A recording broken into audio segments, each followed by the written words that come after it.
Good morning student. आज की जो अपनी क्लास रहने वाली है वो है वर्कशीट नंबर 15, जो कि चैप्टर जो है उसका नाम है त्रिभुज, उससे लिया गया है। ठीक है, इसमें स्मरणीय बिंदु देखे तो वे सभी आकृतियां जिनके आकार क्या होते समान होते। ठीक है, परंतु इसके माप समान होना आवश्यक नहीं है, समरूप आकृतियां कहलाती है। ठीक है, तो इसमें ये होता है कि आकृति व रूप दोनों क्या होना चाहिए, समान होना चाहिए। उसका आकार समान हो ये जरूरी नहीं। ठीक है, तो अगर एक त्रिभुज दे रखा है, उसके जैसा सेम टू सेम एक और त्रिभुज है, अगर वो छोटा है या बड़ा है उससे फर्क नहीं पड़ता है। ठीक है, तो उसी को क्या कहते हैं, समरूप आकृति कहते हैं। इसके अलावा एक और होता है सर्वांग आकृति। कौन सी आकृति, सर्वांग आकृति। ठीक है, तो इसमें और समरूप आकृति दोनों में फर्क क्या है, तो इसमें सिर्फ इतना सा फर्क होता है कि यानी कि अगर इस आकृति को उठाकर इस पर रखे तो ये क्या कर ले, इसको पूरी तरीके से ढक ले, ऐसी आकृति को क्या कहते हैं, सर्वांग कहते हैं। ठीक है, दो बहुभुज समरूप कहलाते हैं यदि उनके संगत कोण बराबर हो। दो कंडीशन होती है इसमें, एक तो संगत कोण क्या होने चाहिए, बराबर होने चाहिए, और उनकी संगत भुजाएं जो होती है उसका अनुपात समान होना चाहिए। ठीक है, ध्यान रखना इसमें क्या, अनुपात समान होना चाहिए।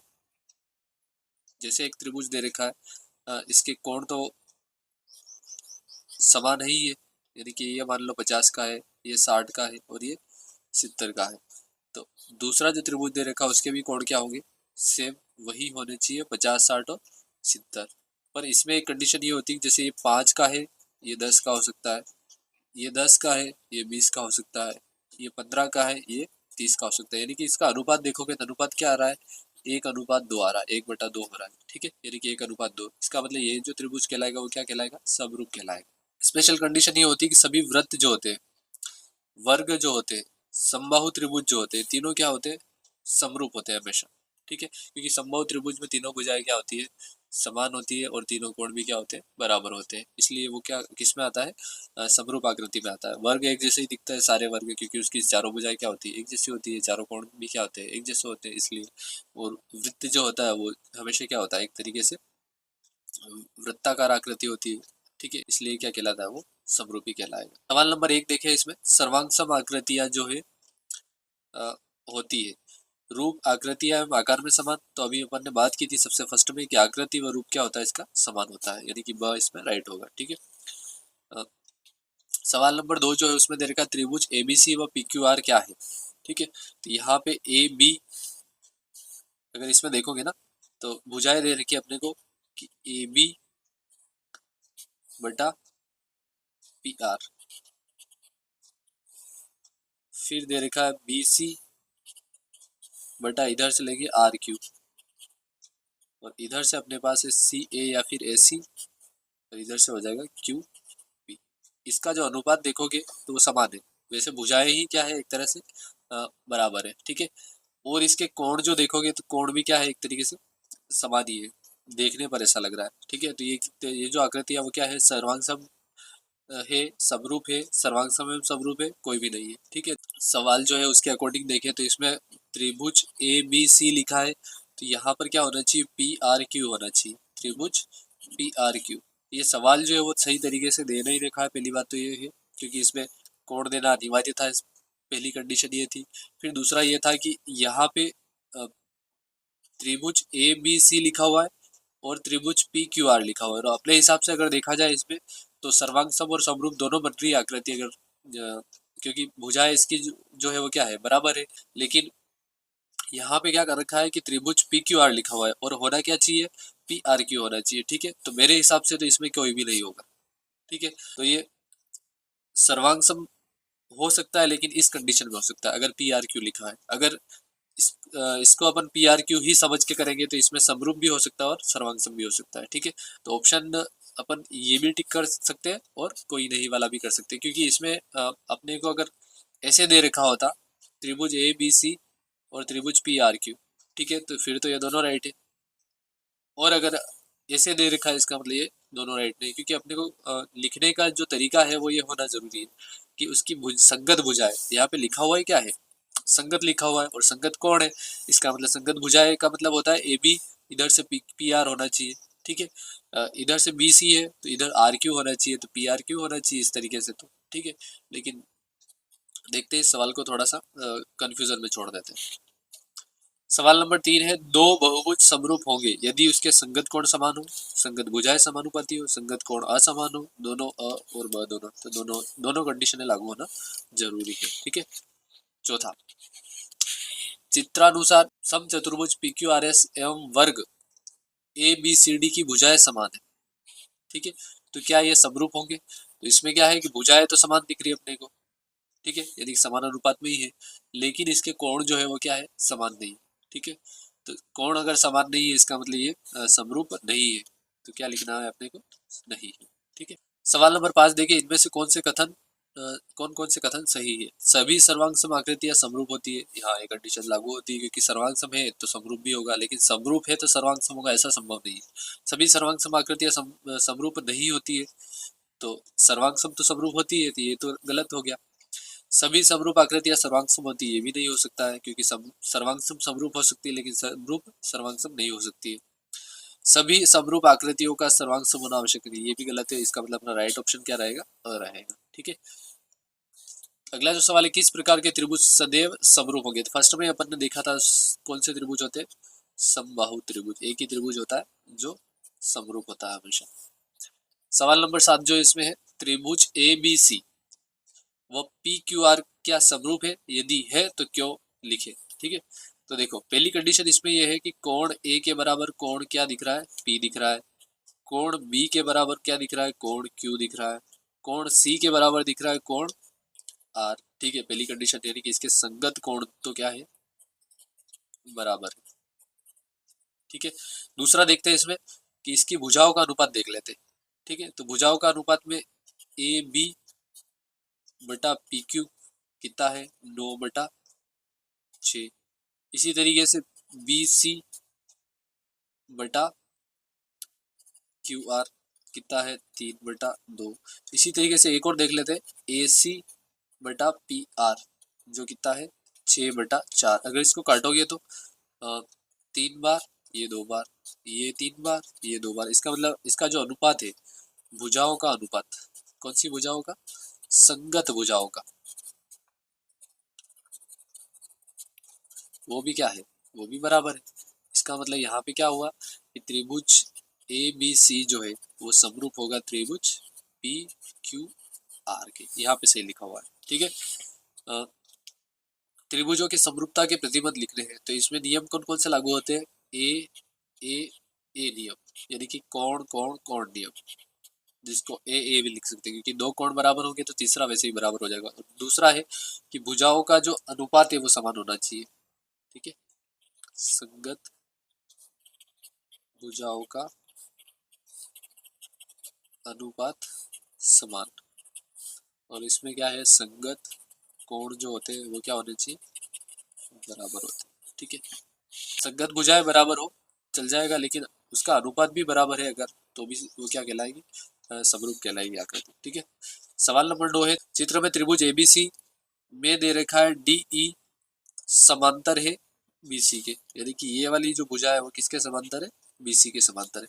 तो कौन कौन सी भुजाओं में समानुपात होगा, और प्रमेय जो दे रखी है वो कौन सी, आधारभूत आनुपातिकता प्रमेय। तो इसमें ये होता है कि AD बटा D भी दे रखा है, यानी कि A से लेकर D तक और D से लेकर B तक, तो इधर इसके जो समानुपाती होगी वो होगी AE बटा EC, यानी कि AE बटा EC लिख सकते हैं। अगर AB बटा DB दे रखा, AB से DB दे रखा, तो AC से लेके EC हो जाएगा, A से लेके C तक, और इधर हो जाएगा E से लेके C तक। ठीक है, इसी तरीके से AB बटा AD दे रखा है, AB बटा AD दे रखा है, तो इधर से हो जाएगा AC बटा AE हो जाएगा, AC बटा क्या हो जाएगा, AE हो जाएगा। यही अपना क्या है, आनुपातिकता प्रमेय कहलाती है। ठीक है, प्रश्न संख्या 9 के चित्र DE समांतर है BC है तथा AD बराबर 2 सेंटीमीटर, A से लेके D तक कितना है, 2 सेंटीमीटर। ठीक है,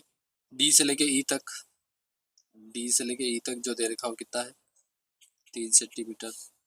A से लेके B तक टोटल जो कितना दे रखा, 5 सेंटीमीटर। तो BC का मान ज्ञात कीजिए, इसका मान ज्ञात करना है। ठीक है, तो यहाँ पे अगर देखेंगे अपन तो दो त्रिभुज बन रहे हैं, एक तो छोटा त्रिभुज, ठीक है, और एक बड़ा त्रिभुज। तो इसके लिए वही होता है कि ए से लेके बी तक दे रखा है और बी से लेके सी तक निकालना है। तो इधर अपन लिखे कि ए बी बटा, एक और अपने को कौन सी भुजा पता है, ए डी। ठीक है, और इधर से अगर बड़ी भुजा कौन सी है, बी सी बटा अपन लिखते डी ई। इसमें से जो पता है उसका मान लिख दो। ए बी का मान तो कितना है 5, ए डी का मान कितना है 2। इसी तरीके से बी सी का मान कितना है निकालना है अपने को, और डी ई का मान कितना है 3 है। ठीक है, इसको इधर भेज देंगे, 5 का गुणा 3 से उसमें भाग लग जाएगा 2 का, और बी सी का मान आ जाएगा। ठीक है, तो 15 बटा हो जाएगा ये 2 बराबर बी सी, और 15 बटा 2 का मतलब होता है 7.5 सेंटीमीटर। ठीक है, अगला सवाल देखें। इसमें तो चित्र में डी ई समांतर है बी सी के, तथा ए सी का मान जो है यहाँ से लेके यहाँ तक वो दे रखा है 20 सेंटीमीटर। ठीक है, ई सी जो है ये दे रखा है कितना दे रखा, 5 सेंटीमीटर। डी ई बराबर 12 सेंटीमीटर, डी से लेके ई तक जो है वो कितना है 12 सेंटीमीटर। तो बीसी का मान ज्ञात कीजिए। तो अगर इसमें त्रिभुज देखोगे तो ये दोनों बन रहे, एक तो ये वाला और एक बड़ा वाला। ठीक है, तो अपने को इसके लिए क्या याद पता होना चाहिए, ये वाली भुजा पता होना जरूरी। जैसे अभी इससे पहले वाला जो सवाल था वैसा ही सवाल है। तो ये टोटल 20 है, ये 5 है, तो ये कितना हो जाएगा 15 सेंटीमीटर हो जाएगा। ठीक है, अब देखेंगे इसमें तो ए से लेके सी तक बटा हो जाएगा ए से लेके ई तक। इधर देखोगे तो बड़ी भुजा कौन सी है, बी सी,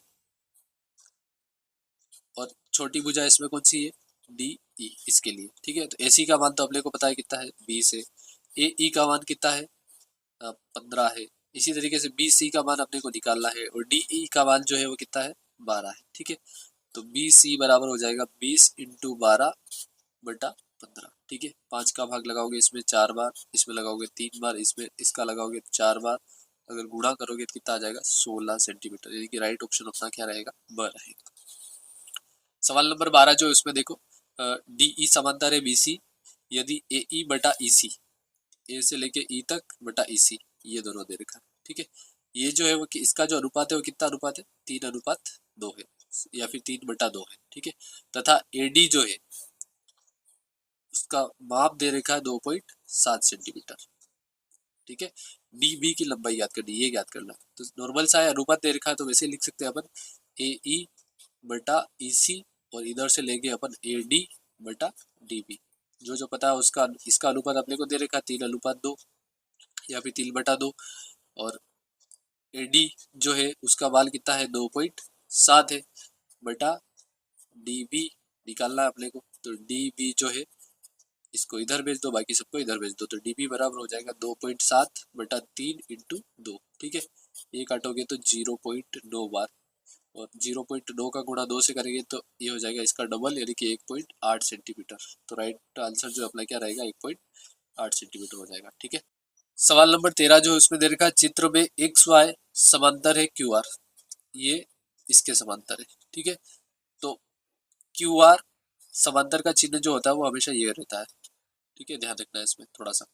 पी क्यू बटा क्या दे रखा है एक्स क्यू, और उसका जो अनुपात दे रखा है 7/3 दे रखा है। ठीक है, पी आर जो है उसका मान जो है पी से लेके आर तक ये टोटल वो दे रखा है 6.3 सेंटीमीटर। ठीक है, तो वाई आर ज्ञात कीजिए, ये अपने को ज्ञात करना है। अब इसमें पी क्यू बटा एक्स क्यू है ही है 7/3, उसके बराबर में लिख सकते हैं पी आर बटा वाई आर। ठीक है, और इसका मतलब ही ये होता है कि पी आर का मान तो है 6.3 और वाई आर अपने को ज्ञात करना है। तो सीधा सा वाई आर को इधर भेज दो, तो वाई आर बराबर इन सबको इधर भेजेंगे तो 6.3 3 भाग में इधर चला जाएगा गुणा में। ठीक है, और 7 का भाग लग जाएगा, यहाँ पे भी भाग जाएगा 0.9 बार, और 0.9 का गुणा 3 से करेंगे तो 9 या 27, यानी कि 2.7 सेंटीमीटर अपना क्या हो जाएगा आंसर हो जाएगा। ठीक है, सवाल नंबर 14 जो उसमें देखा चित्र में 12 मीटर छड़ ए बी की छाया 8 मीटर। ठीक है, इसकी जो छाया है वो 8 मीटर पड़ रही है, तथा पी क्यू की छाया जो है, मतलब ये एक मीनार है, उसकी छाया 40 मीटर है, यानी कि इधर कितना है 40 मीटर है। तो मीनार PQ की ऊंचाई ज्ञात कीजिए। यहाँ पे ये वाली भुजा इसके समांतर है, ठीक है। तो इसमें वही नियम लागू होगा कि इधर से अपन CQ ले रहे हैं, इधर से अपने को लेना है PQ, ठीक है। इधर से अपन CB ले रहे हैं, इधर से लेना है AB। इसका उल्टा भी ले सकते हैं, PQ को ऊपर लिखो तो भी चल जाएगा, CQ को नीचे लिखो तो भी चल जाएगा, ठीक है। अपने को जो मान निकालना वो PQ का निकालना, CQ तो अपने पास है। CQ जो है कितना है 40/PQ। इधर CB का जो है वो मान कितना है 8 और AB का मान कितना है 12, ठीक है। PQ को यहाँ भेज दो तो बराबर हो जाएगा 40 तो ही है, 12 का गुणा और 8 का भाग लग जाएगा। 4 के पहाड़े से 2 बार, ये 10 बार, फिर 2 के पहाड़े से ये 6 बार, यानी कि 60 मीटर जो है उस ये जो ऊंचाई आएगी वो किसकी ऊंचाई है, मीनार की ऊंचाई। इस तरीके से आधारभूत अनुपातिकता प्रमेय जो है उसका उपयोग करना है, ठीक है। इसके सवाल भी आते रहते हैं, उसको ध्यान से करने का, ठीक है। इस क्लास को अपन यही समाप्त करते हैं। धन्यवाद।